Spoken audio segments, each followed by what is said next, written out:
হয়ে যেত। কিন্তু এখন হচ্ছে আমাকে একটু সময় দেবেন, আপনারা যতই কষ্ট হোক, একদম কষ্টর অগ্নিশিখা আপনাদের উপর চলে গেছে, তবু আমি আপনাদের মেহমান, আমি আপনাদেরকে হাতে পায়ে ধরবো। সময় নির্দিষ্ট না থাকলেও আমি অত লম্বা সময় আলোচনা এগিয়ে যাবো তো যাবো না, কিন্তু একটা কথা আমি আগেই বলেছি, স্টেজ ফাঁকা হয়, লোক উঠে উঠে ভাগা যায়। এ হাদিস আপনারা শুনেছেন যে একজন ভালো কাম স্টার্ট যখন প্রথম করে তার দেখা থেকে যত কাম করে ভালো, ওই প্রথম ব্যক্তি করে নাহলে নেকিটা পেয়ে যায়। ওরকম খারাপ কাম স্টার্ট করে তার দেখা থেকে যত করবে ওরকম করে তার গুণা পেয়ে যাবে। আজকে তো খারাপ কাম না যার থেকে যাবেন, কিন্তু দেখা থেকে যত লোক চলে যাবে অন্তত নেকি দিবেন, মাহরুমটা হবে। এখানে বসে থাকলে নেকিটা পাবেন যে দুজন উঠে গেলেন, তার দেখা থেকে আর দুজন গেল, তার দেখা থেকে আর তিনজন গেল, প্রথম যে তিনজন উঠলেন তাহলে যত লোক মাহরুম হলো আপনার জন্য কথাটা বুঝে দেবেন ভালো করে। এখন কেরা উঠবেন, দুইটা উঠেন, আমার কথাটা ভালো করে বললাম আমি। আমার ভাইরা সে বলে দিয়েছেন আমির কাবিল কথাটা আনিনি, এই জন্য ওরা ছিল কাতলের ব্যাপার, বলছেন আমি আনিনি কথাটা, ওরাও পিছনে উল্লেখ করেছেন।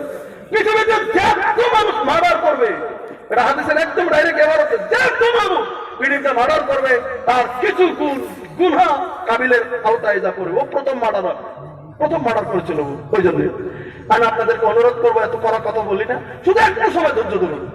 আমি কোরআন হাদিসের বাইরে কথা বলবো না, জন্য আমি আসামের জানেন আমার অনেক কানুন আমার উপরে লাগানো আমাদের উপরে থাকে, ওই জন্য আপনাদের কাছে আমি অনুরোধ করবো একটু ধৈর্য ধরুন, আপনি কি করবেন না। হাদিসটা বলে নেই, যদি বলা শুরু করেছি।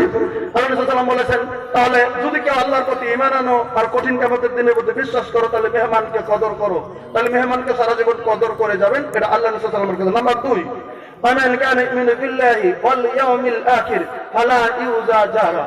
পৃথিবীর জমিনে কেউ যদি আল্লাহর প্রতি ঈমান আনো আর কঠিন কিয়ামতের দিনের প্রতি বিশ্বাস করো, পড়শিকে যেন কষ্ট দিও না, পড়শির হুকুম জুলুম দেবে না, পড়শিকে কোনো কষ্ট দিবে না, পড়শির সঙ্গে ভালো ব্যবহার করবে, পড়শি যেন তোমার নিকট অন্তর্গত বা নিজের পরিবারের মধ্যেই যেন হয়ে যায়।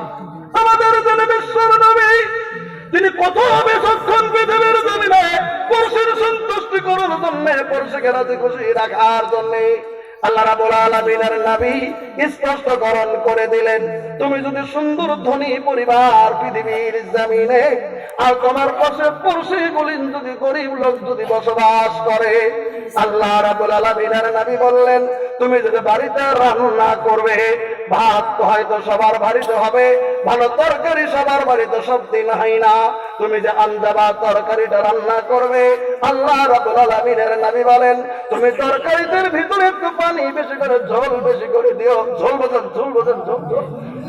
বেশি করে দেবে।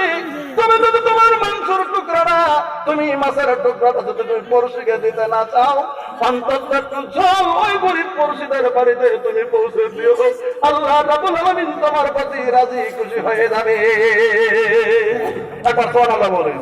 তার পড়শির হক কত, একটু ঝোল বেশি করে দিতে বলেছেন, কারণ আপনার বাড়ির পাশে পড়শি আছে গরিব, তাদের ছোট ছোট ইতিম বাচ্চারা আছে, আপনি ডেইলি মাংস রান্না করে বিভিন্ন মশলাযুক্ত মাংস খাবেন, তার খেয়ালটা তাদের বাড়িতে পৌঁছে যাবে, আর আপনি কিছুই দিবেন না জীবনে, তারা হাহাকার করবে, এটা মহা অন্যায়। পড়শির হক আদায়ের জন্য নবী পানি দিয়ে ঝোল একটু বেশি করে দিয়ে, তোমার মাংস দিতে যদি মনে নাও চায় একটু ঝোল বেশি করে দাও। দেখেন আল্লাহ নবী সাল্লাল্লাহু আলাইহি ওয়াসাল্লাম পড়শিকে কতই করতে বলেছেন।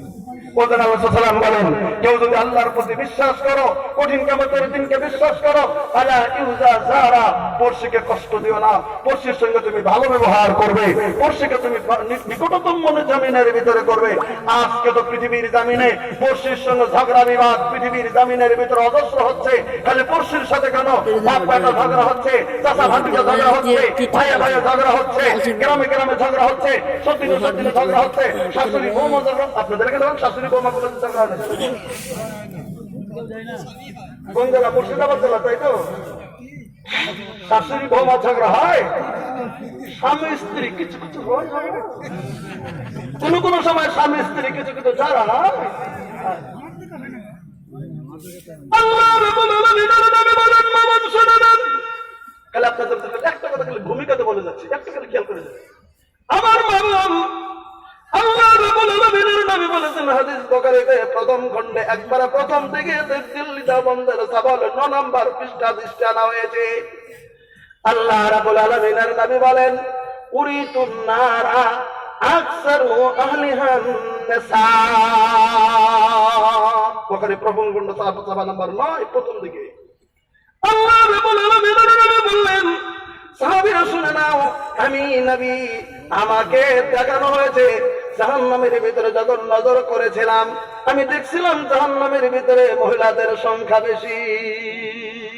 পুরিতুন নার আকসারু আহলিহা নিসা, মহিলাদের সংখ্যা জাহান্নামের ভিতরে বেশি। কারণ কি জানেন? আল্লাহ রাব্বুল আলামিনের নবী কারণ সঙ্গে সঙ্গে উল্লেখ করে বলে দিয়ে গিয়েছিলেন, বলে কি, ইয়াকফুরনা, মহিলারা পৃথিবীর জমিনের ভিতরে কুফরিতে পাকা, নাশকরিতে পাকা।